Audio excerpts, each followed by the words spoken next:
To me, excellence means taking a little longer to read people's resumes and looking not just at the brands, but looking at what I think is called distance traveled. Where did they start and where did they end up?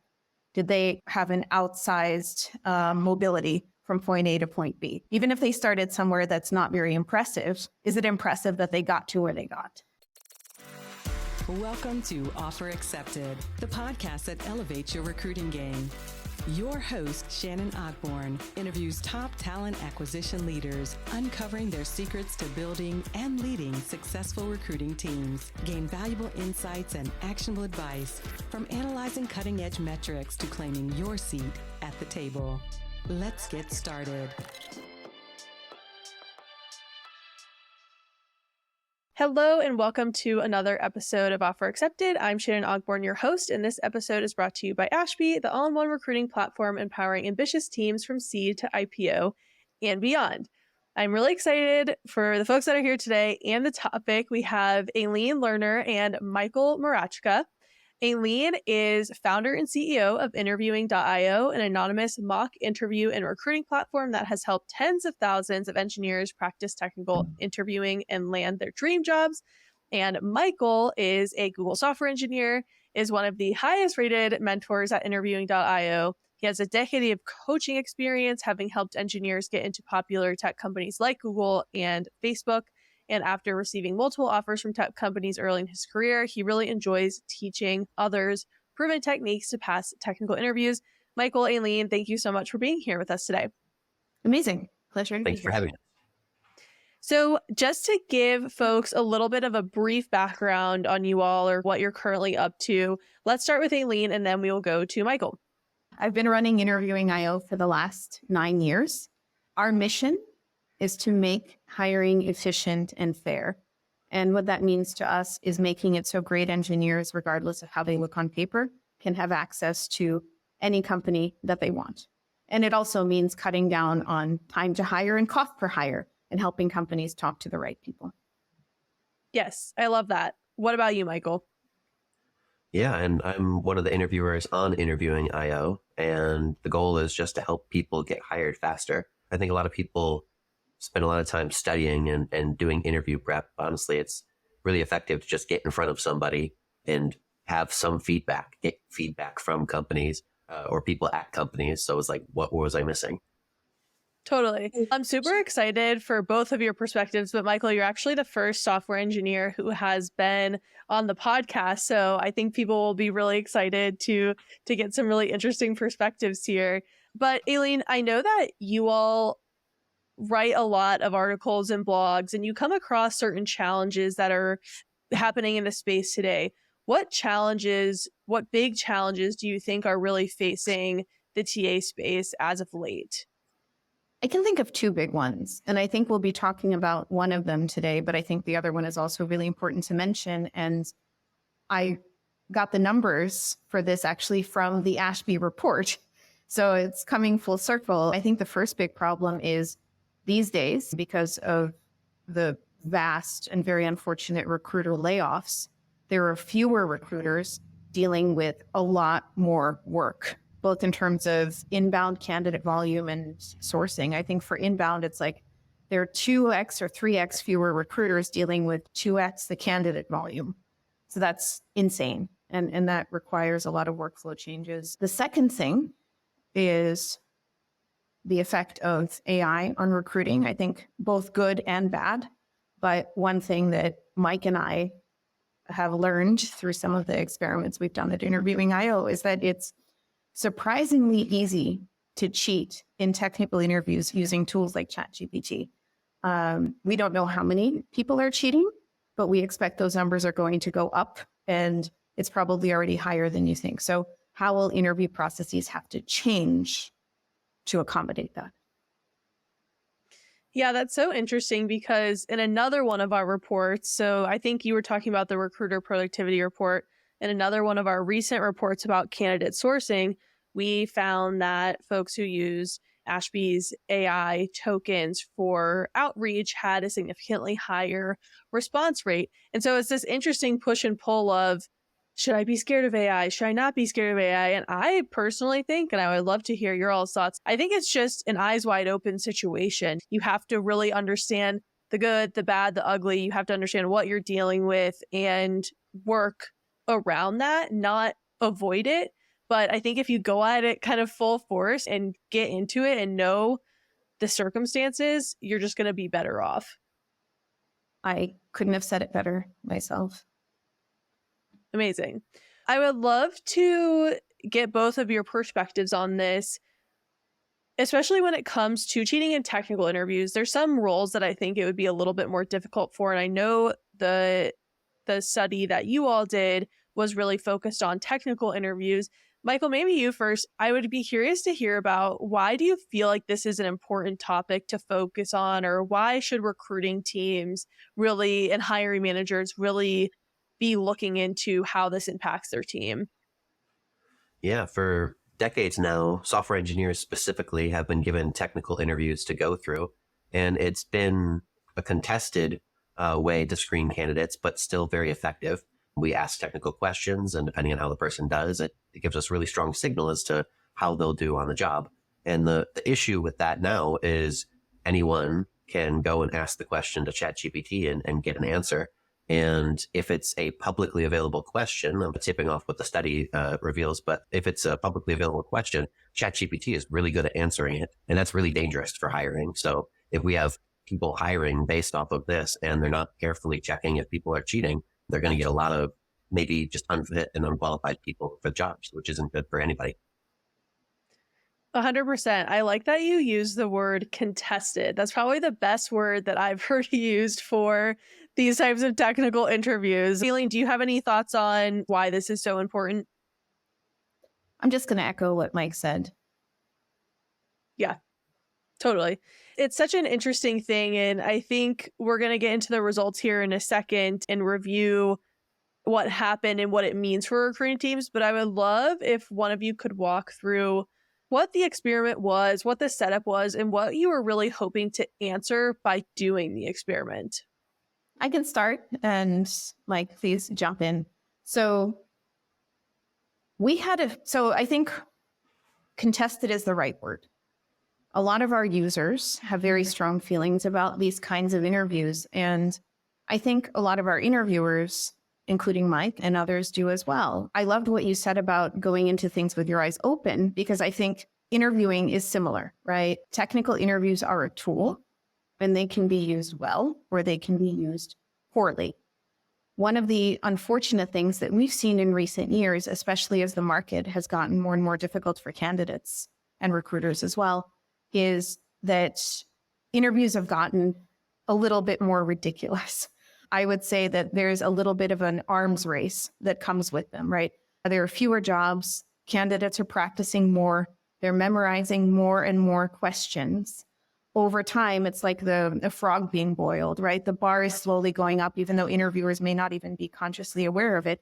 If they see more and more people that are answering questions faster, that's going to be what they start to expect. And then over time, it starts to become a contest of who has memorized the most stuff rather than who is a good engineer. And for that reason, I think these interviews are getting a lot of vitriol, and it's something that bothers us as well.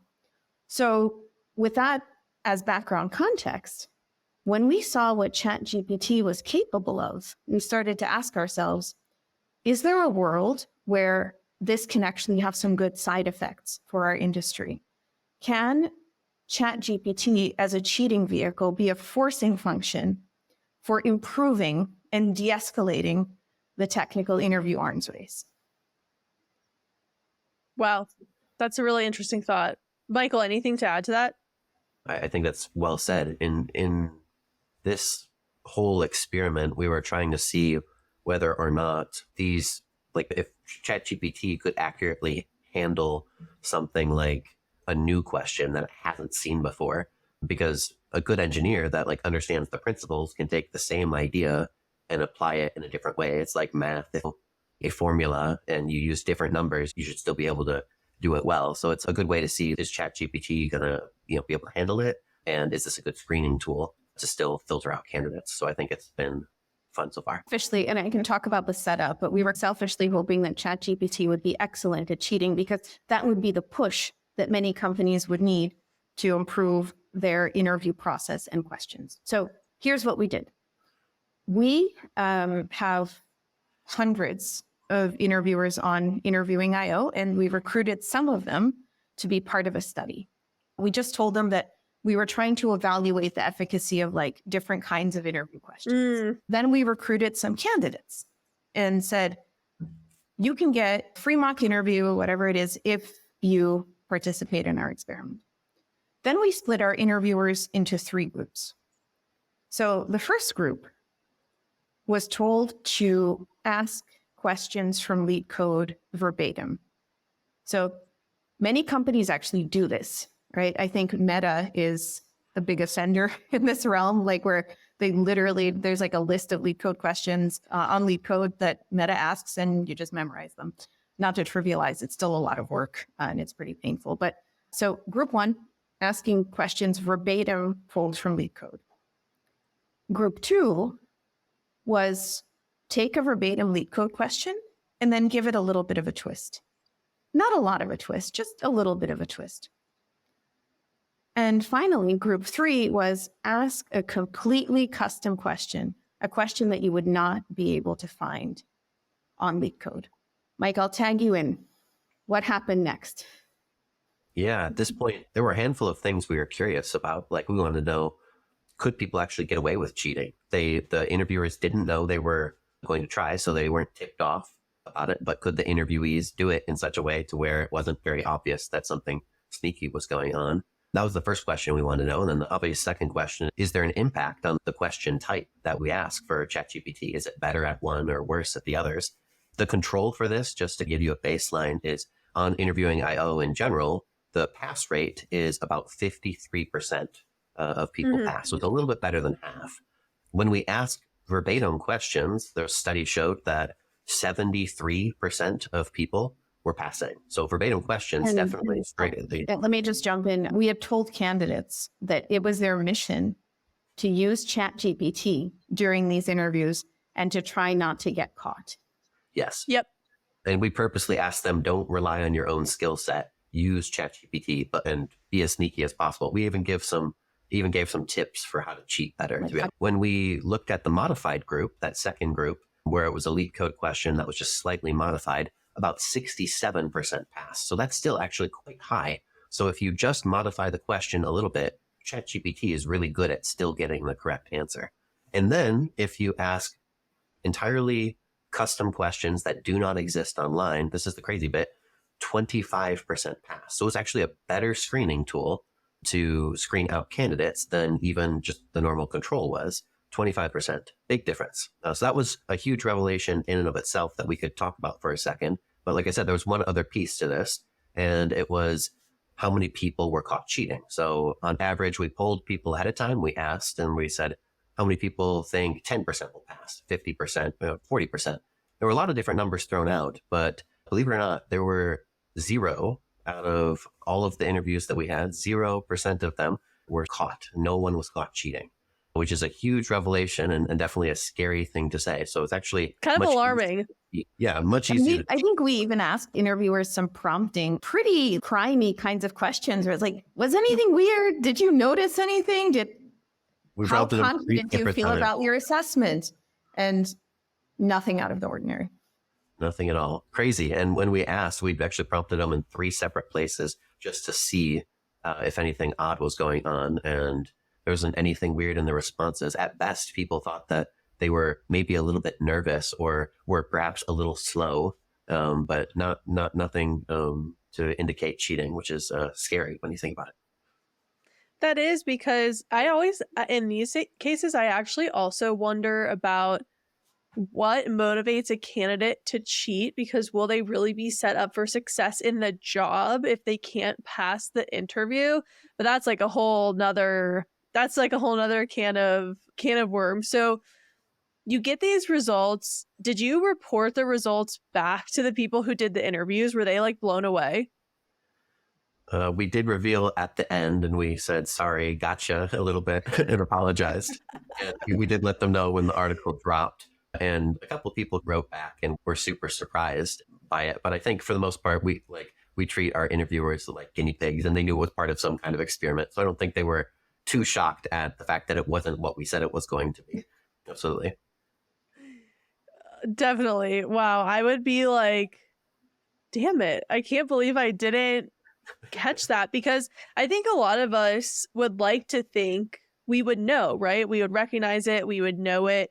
And the reality is, based on this, you really don't, even if you're primed, which is even more concerning. And I know that there's a lot of technical teams out there that are wondering, and technical recruiters and hiring managers and executives, like, moving forward, what should companies really do to resolve this? What is going to move the needle so that they still can hire the right person for the right role at the right time?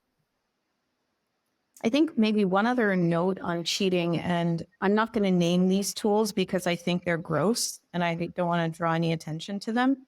But in our experiment, we literally had people just have ChatGPT open in another window.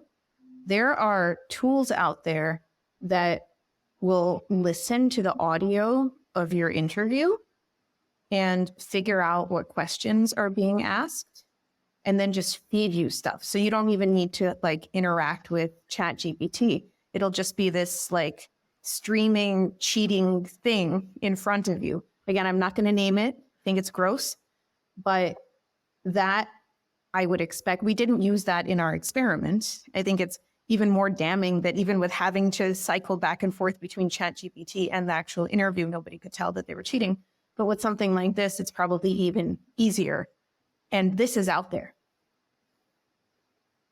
That's, I don't even know what to say. That's very concerning. But my mind goes back to, what is in it for somebody to get hired in a role that they won't be successful in? But I think the mindset may go back to the contested part, right? I don't believe that these types of interviews would predict if I could do well in this job or not.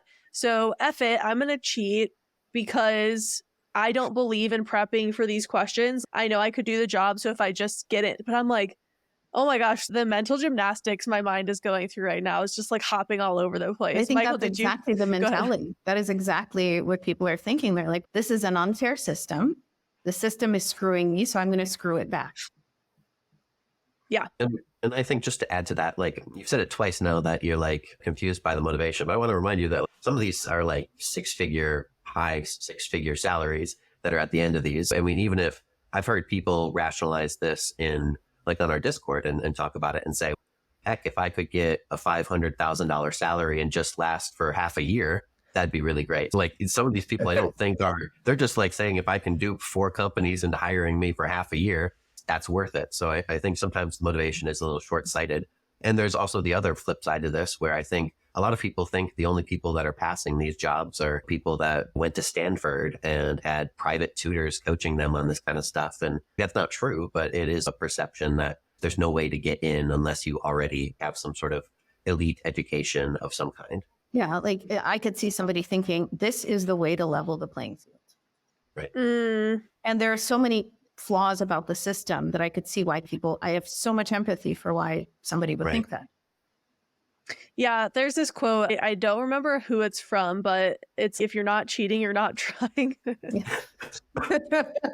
Maybe some people are taking that approach, which again, it's not right, and I'm not justifying it, but certainly like you both, I can see why somebody would do it, why they would be motivated to do it. It's just, man, what a difficult position to be in for recruiting teams, where that not only does that hurt the trust between you and the candidate, the company, the hiring managers. And so I think recruiting teams really have to take the lead on how they can help their hiring teams reduce their risk of this. So tell me more about moving forward. What do companies need to do? I don't think you're ever going to remove the risk 100%. I just don't know if that's possible, even before ChatGPT. But how can companies de-risk this situation? I can start. So the best idea that we could come up with, and this is not an easy thing to do, and there's a reason that companies aren't doing it now, is to rethink the kinds of questions that you ask and invest more into your interview process. So it's very easy to rip questions from leak code and just say, this is how we interview. And I think many startups do this because they look at the FANGs and they're like, look, the FANGs are hiring all these great people and they're doing this. So if I use the same process, surely I will have the same outcome. But I like to think of that as cargo culting, right? It's just because you copy the process does not mean you're going to get the same results. And I would even argue that the FANGs are successful despite their processes and not because of them.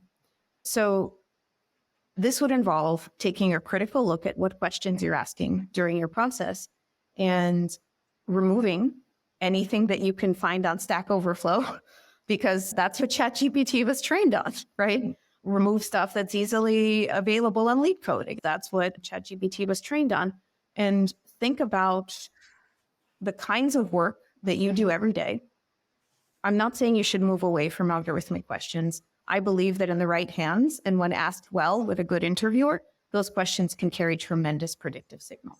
So you can take the work that you're doing, be like, what is the algorithmic kernel in here?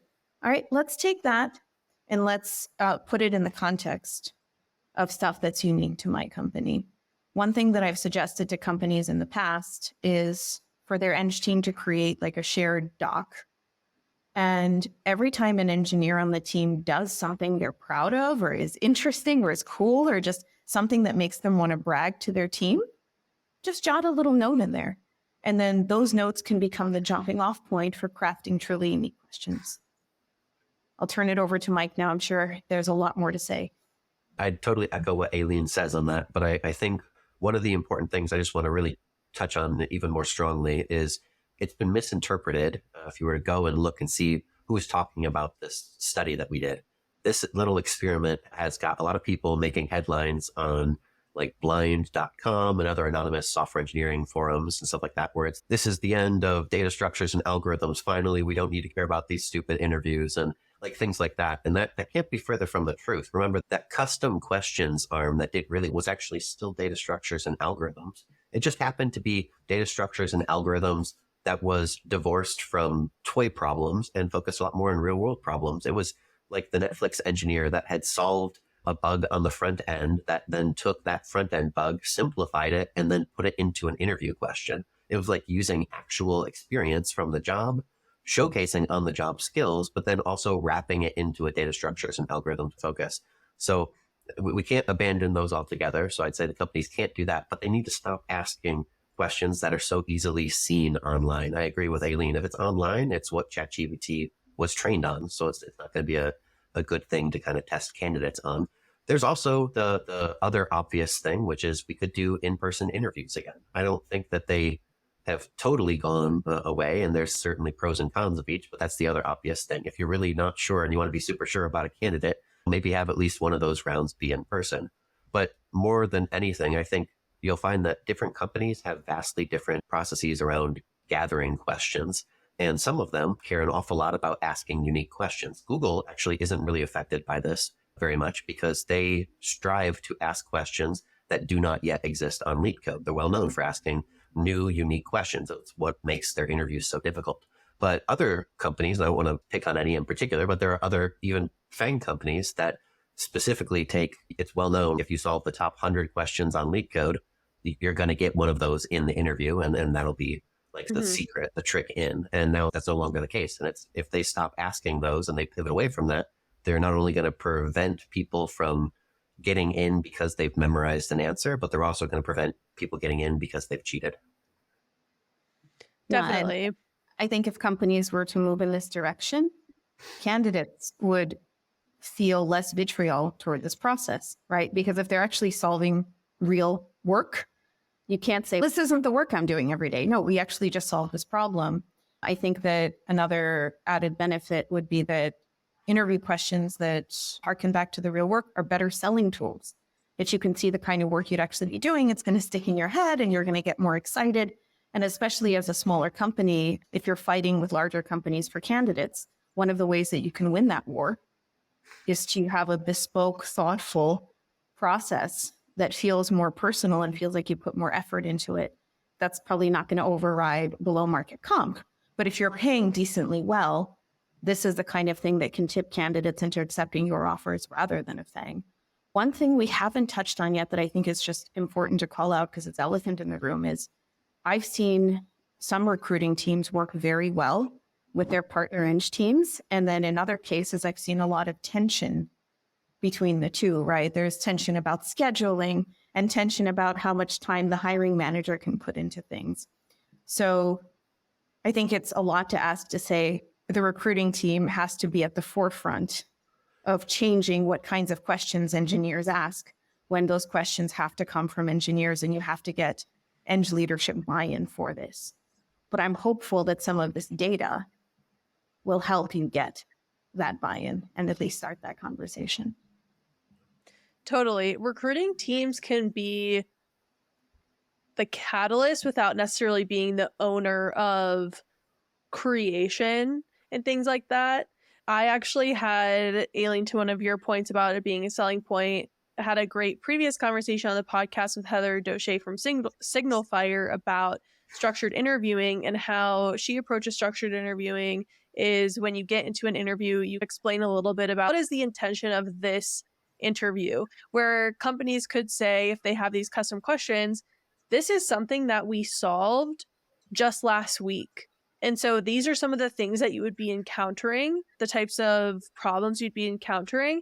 And so then you have the custom question based on that. And I do think it's a selling point, or at least an awakening point where people can be like, this is interesting to me, or actually this is not interesting problem for me to solve at all.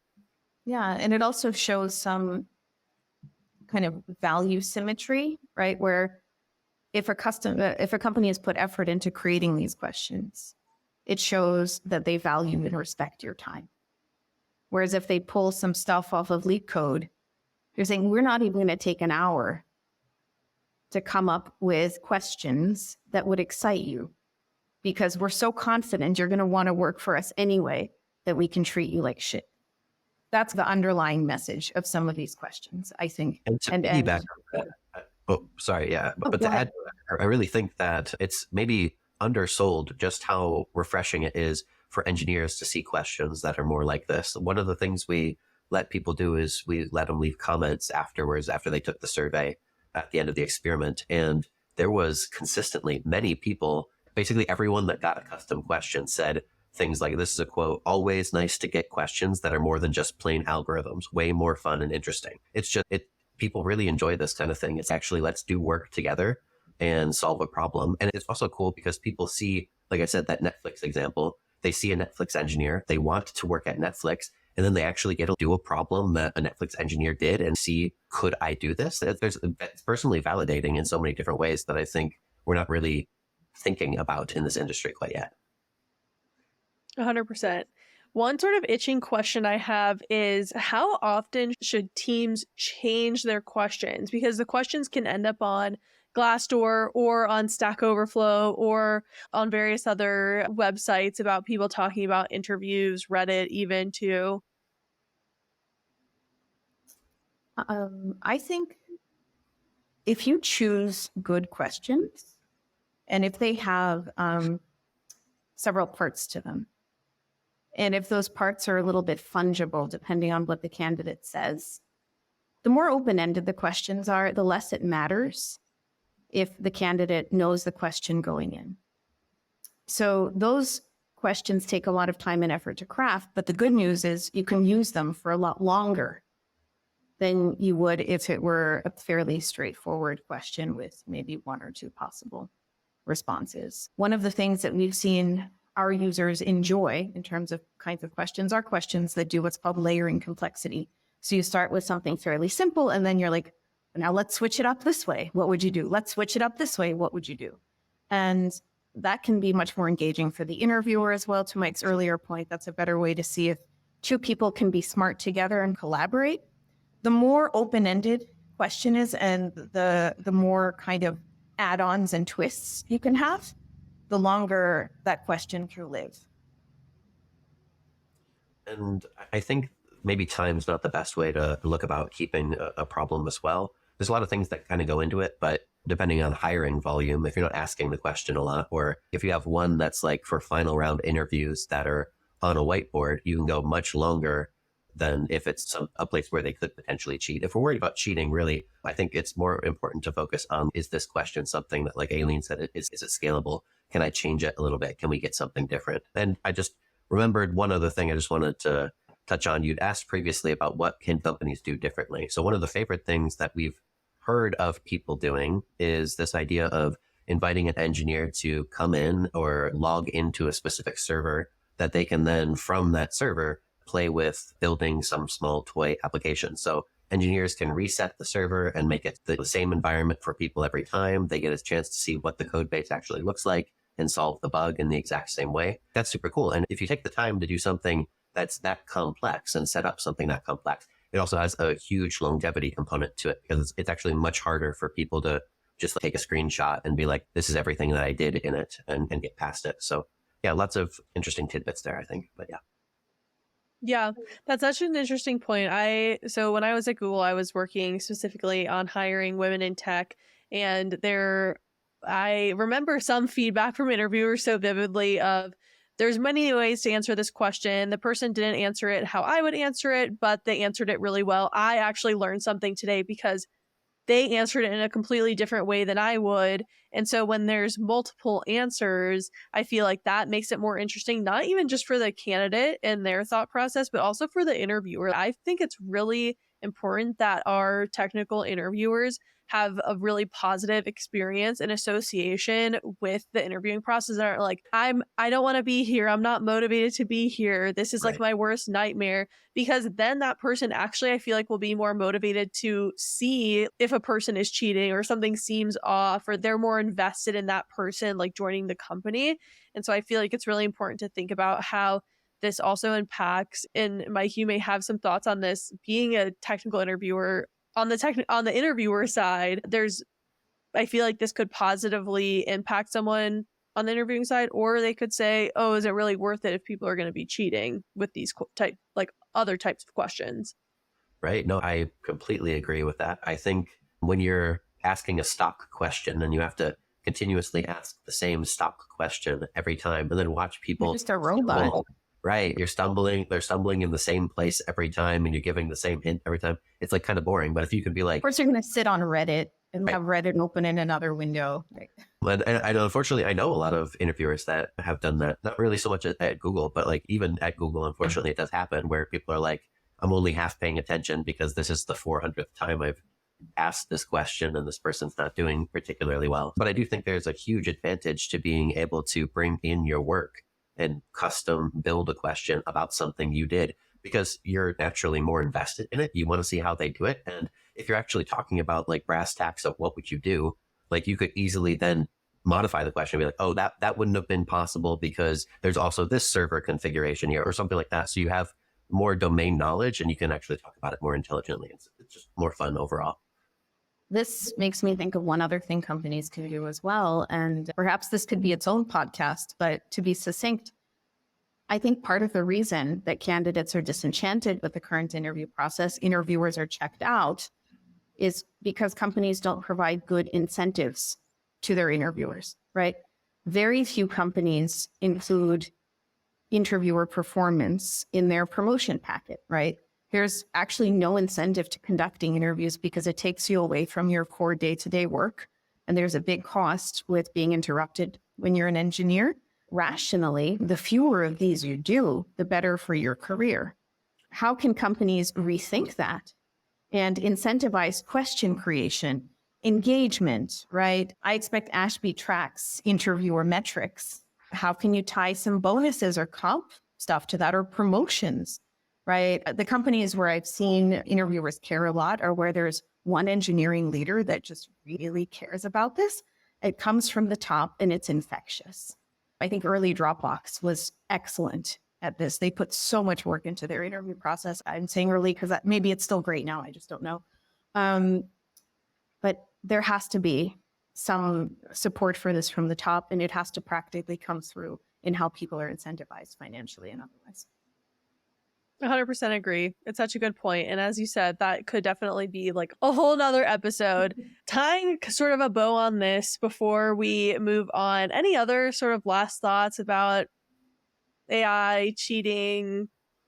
Yeah, I think there's a good place to end this, or at least on my end. With the cheating study, that there was that percentage where close to 75% of people were able to cheat with the verbatim questions. But I do want to point out, there's just like a caveat to people getting ideas in their head about this that might be listening to this podcast. When it doesn't work, it actually doesn't work like really badly. It becomes very obvious you don't know what you're doing. If you start typing out a solution that like you think ChatGPT totally nailed, and then the interviewer is, hang on, but why What this? are you doing? This wording makes no sense to me. And then you're like forced to like explain it. Like you don't have time to read through ChatGPT's reasoning on it. Like it's either go with it or not. So this can really screw you up in an interview. So just like caution to the people that think this is a sure shot. People weren't caught, but there's a video that They we look like idiots. Yeah. yeah, there's a video Totally. to one person really making a fool of themselves in the interview for a couple seconds because they're like, oh, I can't really explain why I did that. Sometimes my fingers just do things without thinking. That is hilarious and amazing. But it is actually, that is such a fair point and true, because when I used to read a significant amount of feedback on technical interviews, there would be times that would say, this person just could not get to the solution, but their thought process was very strong. And that for this question, can't obviously speak to other questions, but for this specific question, they just could not get to the right answer or a right answer. But they talked through it, right? They had a good thought process. And yes, that is definitely spoiled when you're trying to copy something specifically. This actually reminds me of a situation that happened all the way back when I was in 9th grade. My teacher pulled me out of the class one day and was like, did you let so-and-so cheat off of your paper? And I was like, no. And they were like, well, you got 100 and they got 100. This person is not the type of person who would get 100, but they had no work. It was literally just answers. Oh no. And so it's like, how do you explain that? Like, don't set yourself up for failure by cheating. It's just not. I understand, like we talked about the motivations, but you're going to make a fool of yourself. And unfortunately, things carry pretty quickly, even if they shouldn't. Absolutely. It's a good threat to end on. Okay, zooming out like a ton, we talk a lot about at Ashby about hiring excellence. You all have sort of unique positions and perspectives to this that are outside of like your day-to-day recruiting or talent leaders. I'm just curious, like when you hear the phrase hiring excellence, what does that mean to you, or how would you describe hiring excellence in the context of what you're doing? I think two things. One is top of funnel excellence. And that to me means making good choices about your inbound candidates and making good choices about whom you source. For us specifically, because we've over the last 9 years have seen so much data that over-indexing on brands on people's resumes is pretty limiting and not the right way to go. Like I'm convinced of this, but I don't think most people are. So to me, excellence means taking a little longer to read people's resumes and looking not just at the brands, but looking at what I think is called distance traveled. Where did they start and where did they end up? Did they have an outsized mobility from point A to point B? Even if they started somewhere that's not very impressive, is it impressive that they got to where they got? And giving those candidates more, having a process. And then for the rest of the funnel, knowing your metrics and being thoughtful about what's working and what's not working. Knowing metrics by source, including engineering time in your cost per hire, things like that. 100%. Michael, you're just in this in a completely different context of being in software engineering, but maybe hiring excellence means something completely different to you. I would love to hear it. Yeah, I think Aline's answer is definitely much more meta than mine is, but I just think back to the different interviews I've had, and some of the best recruiters I've worked with are the ones that just had those empathetic responses when it's like, holy crap, this is like my dream job. Did I do well? Did I not do well? And being able to handle the good news and the bad news, like empathetically, I think that makes a huge difference, because I imagine this is really hard for recruiters because they're dealing with petite people swearing at them, crying on the phone, stuff like that. So that emotional bandwidth, I'm sure, is crazy, but it's definitely appreciated. And I don't think it's appreciated by software engineers. Honestly, there could be a whole separate podcast on how to wrangle software engineers from stop being such whiny babies. Sometimes I think about this sort of thing. But yeah, no, that's maybe a little bit of what I think about it. Yeah, no, I love that. The whole reason that I left IC recruiting is because it was becoming so taxing for me personally. I have so much respect for everyone I know who is still in recruiting and just doing the hard work, oftentimes thankless. So I honestly really appreciate that shout out. And I think all of the recruiters will as well. Now, last question here. And again, it's a kind of a different perspective, so I'm really excited about this. I would love to hear, and Michael, we can start with you if you want. What is your recruiting hot take? My recruiting hot take. I'm hoping I'm not going to steal Aline's on this, because she turned me on to this. Recruiting hot take. Resumes don't mean anything. I think you're better off talking to a hiring manager directly, whether that's through LinkedIn, or don't go stalking them in person, but find a way to connect with them.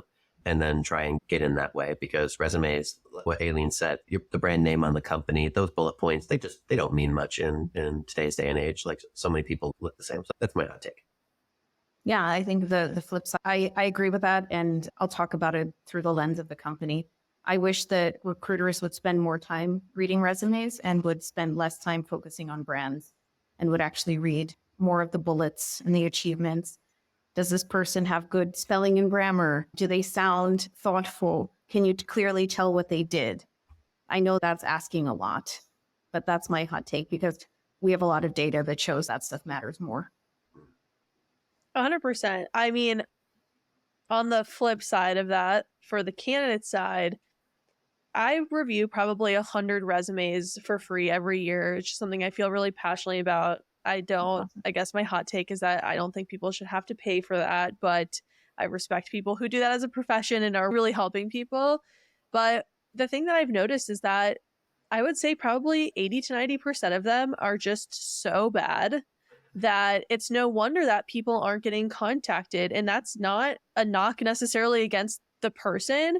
It's just there's so many things that you can do as a candidate to help your resume. And then if all of these things combined together, right? So all of these takes combined together, I think we would be in a lot better place in recruiting, but it is yet to be seen. So we'll just remain hopeful for the future. Yeah, it's this weird balance, right? Because we're trying to balance, as candidates applying to places, you want to try and make your resume look custom, but you don't want to care about it too much, because what if this place doesn't look at it? But then on the other side, it's like you want to look at it, but you like, this person's one of many people you're screening. Yeah, definitely a balance. 100%. Okay, we are coming up to the end of our time. Where should people go to learn more about you all and your work? A few places. One, our company's called Interviewing.io. We actually recently started doing a thing that might be useful to your audience. We found that, especially in this market, doing practice is more important for candidates than ever because of that technical interview arms race. So we have a link that recruiters can give their candidates, where their candidates can get a free mock interview on our platform. And maybe that's good. I think it might build some goodwill with candidates. We also have some great resources to share with candidates. We have a free, basically, book about system design interviews and a bunch of other stuff. So I'll share all of that with you. And of course, if you want to know more about this study, you can read our blog post. Yeah, and just one other additional shout out. I think we have a Discord community too. So if you ever want to ask a question, we've got a lot of interviewers that look at that and for free answer some questions. Like, it's not going to be full coaching, but if you're curious about something, feel free to check out that Discord. I love it. This has been such an interesting conversation. I really think that part of leaning in to AI in any profession is really understanding what the possible implications are. And obviously, cheating is a huge implication. So I have found this very informative. I think everyone else will too.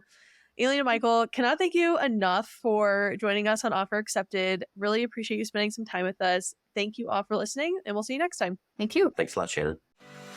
Thanks for listening to Offer Accepted, the podcast for ambitious recruiting professionals, brought to you by Ashby, the all-in-one recruiting platform. If you enjoyed this episode, be sure to follow and share with your TA community.